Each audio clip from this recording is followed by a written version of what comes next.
Improper integrals part 2.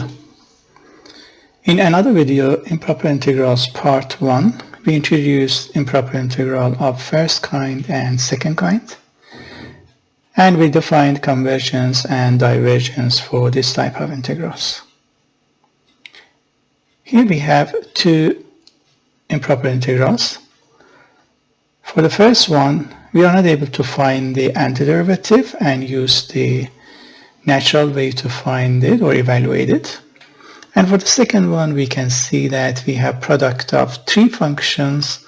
So instead of using any by parts technique or any other method for these two integrals, we want to evaluate them by the help of a specific improper integral which defines Laplace transformation. And we are not going to go deep into details for the Laplace transformation. I just introduced the definition and some properties or theorems to be able to evaluate these integrals, but later we will use Laplace transformation to solve differential equation, integral equations, and integral differential equations. So I show by this notation Laplace of function f of x if it exists or if this integral converges. It is defined by the integral 0 to infinity. The function f of x, we integrate it, but the result is going to be another function. It means that here we have a kernel. For Laplace transformation, the kernel is going to be e to the minus sx. If the integral converges, it's going to be a function of s. And we're going to write the domain for Laplace in front of s, the value of s that the function or the integral converges, or Laplace exists. So let's see a very basic example. For example, for a constant function like 1, I want to see what's going to be the Laplace for 1, 0 to infinity, e to the minus sx times 1 dx. So since it is improper integral, then I use the limit. Integral of e to the minus sx is minus 1 over s e to the minus s x from 0 to b when b approaches infinity. So the limit of e to the minus s times b when b approaches infinity is 0 only if s is positive. It means that if s is not greater than 0, then this limit is going to diverge to infinity. So this is going to be 1 over s, given that s is greater than 0. So this s greater than 0 is called the domain of the Laplace for this function. Before moving forward and introducing another functions, since we know the properties for the integral and derivative, which are linear transformations, so this Laplace transformation, which is defined by an integral, this one also is linear. It means that if I have a times f of x plus b times g of x, this linear combination of two functions, the Laplace we can expand and write integrals separately, and it's going to be a Laplace of f or f of s plus b Laplace of g or g of s. So we show by capital letter since they are going to be evaluated by integrals. And also we can, if we have the right hand side a function of x, we find the transformation f of s. So this is Laplace. But if we have f of s, we can come back to f of x by another transformation that we show it by L inverse or Laplace inverse. Laplace inverse also is a linear transformation. It means that if I have a times f of s, b times g of s, Laplace inverse of this linear combination is a times Laplace inverse of f of s, which is f of x, plus b times Laplace inverse of g of s, which is g of x. So we study two more that we need here. What is going to be the Laplace for, let's say, e to the a times x? It's going to be 0 to infinity, e to the minus sx, e to the a times x dx, same definition for the Laplace. And this is going to be 1 over s minus a, e to the s minus a x from 0 to b when b approaches infinity. All right, the limit here. So when b approaches infinity, here we can have this limit convergent only if s minus a is positive, or when s is greater than a. At upper limit, the limit is 0. At lower limit is minus 1 over s minus a, so e to the 0 is 1.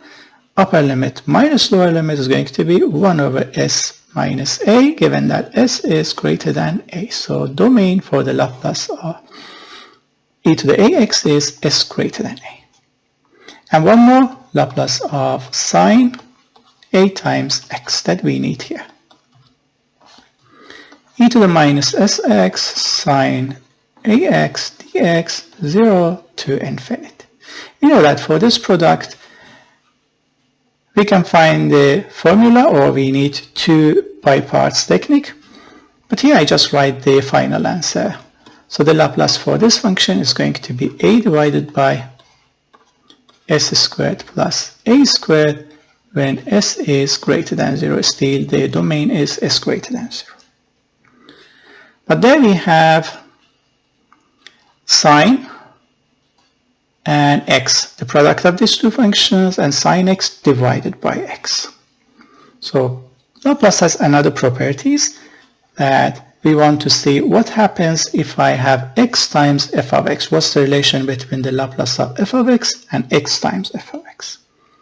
So since we know that f of s is integral 0 to infinity e to the minus sx f of x dx, if we derivate this equation with respect to s, left hand side is f prime s. This is the derivative of f. Right hand side is going to be,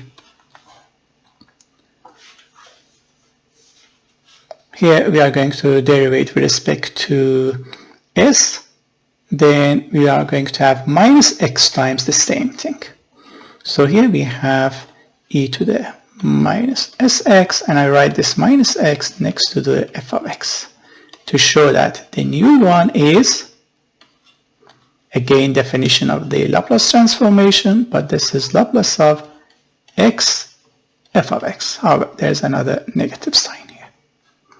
Now if I have x times a function, I can find the Laplace of f and then derivate that Laplace and multiply it by a negative sign, or Laplace of x f of x is going to be minus f prime s. We will use this one for second integral. For the first integral, we use another theorem or properties of Laplace transformation, and there is the Laplace transformation for f of x over x. Laplace transformation of f of x over x is s to infinity. Laplace of f that we use by capital F, but since we have s in the limit of the integral, here I use another variable like f of u du. Given that the limit for f of x over x when x approaches 0 from positive side exists. Now in our case also we have sine 2x over x, that limit exists. Now we have integral from 0 to infinity sine 2x over x dx. And this integral shows that x is greater than 0 because it is between 0 and infinity. So instead of this, I write the limit of 0 to infinity, the same sine 2x over x dx. But here I want to use the Laplace transformation, then I add another e to the minus sx. And here we say that when s approaches 0 from positive side. This one. So if we find the limit in terms of s, when s approaches 0, the limit is exactly this integral. But here inside we have definition of the Laplace transformation for f of x over x. So we keep this limit, s approaches 0. And this is Laplace of sine 2x divided by x. But what is Laplace of sine 2x? I write that one here. Laplace for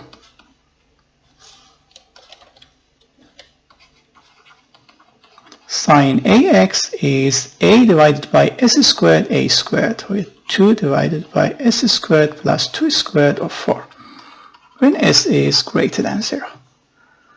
Now this is the Laplace for sine. Since I have sine over x, then I need to integrate this. And integral is from s to infinity. So here we have limit, s approaches 0 from positive side. And here we have s to infinity, f of u, Laplace of sine, which is 2 divided by s squared plus 4. 2 divided by s squared plus 4, but since s is in the limit, here we use another variable, u squared plus 4 du. Integral for 1 over u squared plus a squared is 1 over a tan inverse u over a, and that 2 by this cancel out, and we have tan inverse u divided by 2 from s to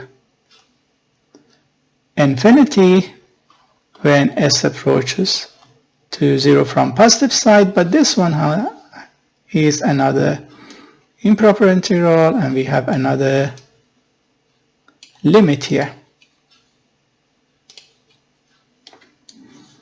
So I keep this one outside, and here we have another limit up to b when b approaches infinity. B approaches infinity, limit of tan inverse at infinity is pi over 2, and we substitute s there. Then we have limit when s approaches 0, tan inverse infinity pi over 2 minus tan inverse s over 2. Now when s approaches 0, tan inverse 0 is 0. So the final answer is pi over 2. Now we use the other properties for the Laplace transformation that we studied for the second integral. Here we have 0 to infinity. We have e to the minus 2x, x times sine 3x. I know what's the Laplace of sine 3x, and since it's multiplied by x, we need to derivate it. But here instead of sx, I have 2x, so I can write this one as another limit when s approaches 2.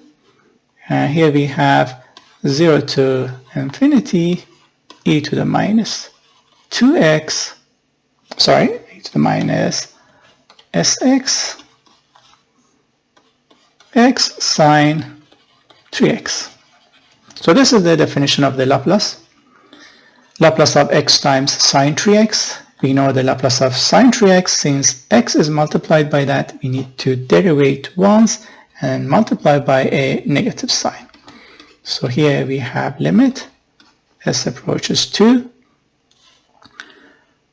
Laplace of sine 3x is 3 divided by s squared plus 3 squared 9. And since it is multiplied by x, we need to derivate and multiply by a negative sign. Now what's the derivative of this ratio? Derivative of numerator times denominator 0 minus derivative of denominator times numerator, which is 6 times s, divided by denominator squared. When s approaches 2, which is 12, divided by s squared plus 9, which is 4 plus 9, 13 squared, 169. This is the value of integral for second one.